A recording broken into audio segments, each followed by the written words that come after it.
G'day everyone. Today I'll be showing you how to remove and replace a circular saw blade in your circular saw. Now, regardless whether they're battery operated or wall plug-in operated, they're all the same. They're all exactly the same. They might be slightly different, as in the bolt might be slightly different, the tools you might use might be slightly different, but they all work on the same principle. First things first is we remove the battery or unplug it from the wall, either one. Then what we do is we find the tool. Now usually there's a tool on it. In this case it's the Allen key.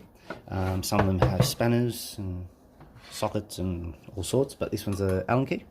So we put the Allen key in the nut there, and we just pop it in.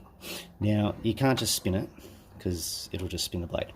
So what we do is we push the locking button down, and it doesn't lock it just yet, but just put some pressure on it until you find it click. Okay, and it's usually every, this one's twice in a revolution, but some of them can be more, some of them can be less, just depends. So we push it down, and now you don't do anti-clockwise to undo like you do a normal bolt. This one is actually the opposite way. So this one is this way. And that's because when you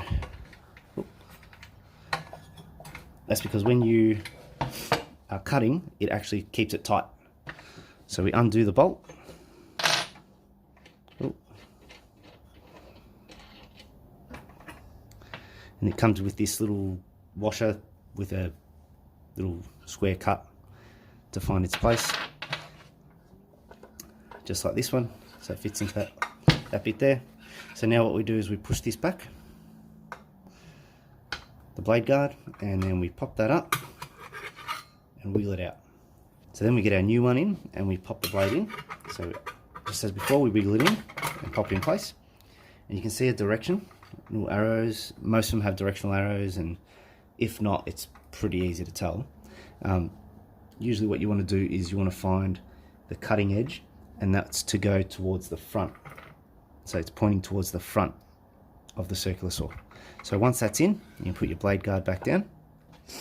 You can get your washer, and as you can see, it's got a little square cut. That will go in its little square cut there.